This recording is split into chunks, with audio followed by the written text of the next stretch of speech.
Hey YouTube, it's Echobear, and today I want to review an app for you guys. It's called Castaway.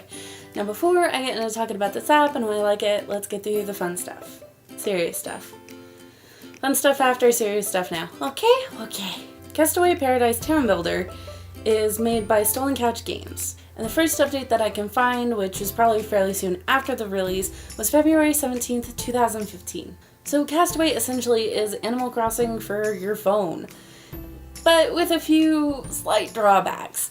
Pretty much it combines the bummer of pay-to-play MMO with Animal Crossing, and I'm not 100% sure if I'm in love with the outcome, because it still has the same kind of internal feeling that Animal Crossing does have.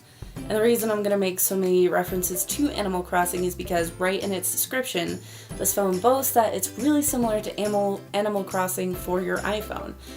So that's why I'm going to be making these comparisons and comparing the two so harshly. But if it wants to be a spiritual successor, it has a lot of groundwork to make up for. Because instead of just running around and enjoying your village like you would in Animal Crossing, which I got New Leaf recently and it's a lot of fun, instead of just running around and enjoying everything, you're just kind of like on errand duty like the whole time. And I know once in a while in Animal Crossing your villagers will be like, hey, go get me this thing, hey, can you catch me this, hey, go do this. But this one takes it just one more step further and it's nothing but quests. So essentially you have to go do this to get this money, go do that to do that money, spend this money to do this thing. So it's kind of just a never-ending generator which doesn't get a lot of reward to it. So it's kind of a bummer, and the fact that it pushes really hard on the microtransactions. I've never been a fan of microtransactions and I highly doubt I ever will be. But this is just such a bummer because this game has a lot of potential. It gives you a lot of really creative villagers to interact with and have fun with.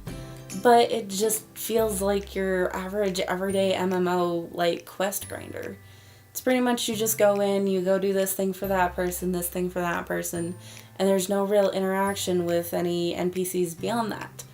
So I get that it has all of the same bits and pieces as an Animal Crossing game, but it implements them wrong. Like if I wanted to go to Animal Crossing and just water 5,000 flowers, I could.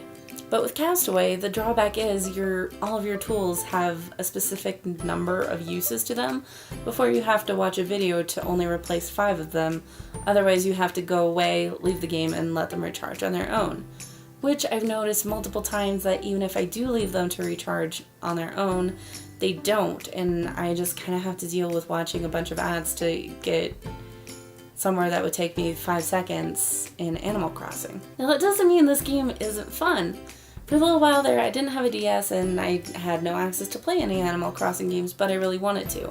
So this was a pretty good standby for that originally. It was really fun seeing the beginnings of what seemed to be a plot.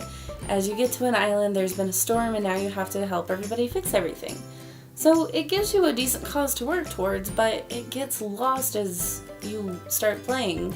So you get a couple things done here and there, and then it's just quest, spend money, quest, plant crop, quest, add.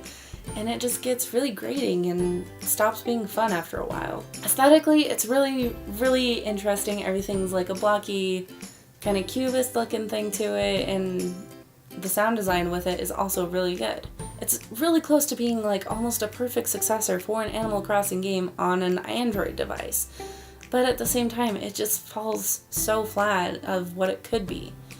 So it's not that anything about this game is overly bad, it's just it wants to be one thing, but is in fact another thing, and that's where the drawback comes from.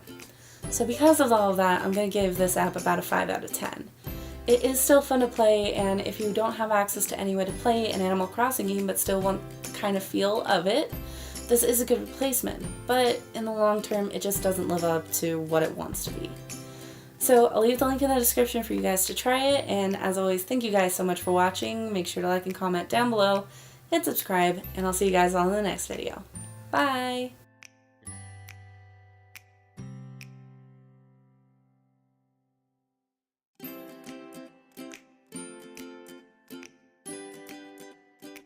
I'm on a sentimental journey into sight and sound of no returning, no more looking back or down. A conscientious objector to the war that's in my mind.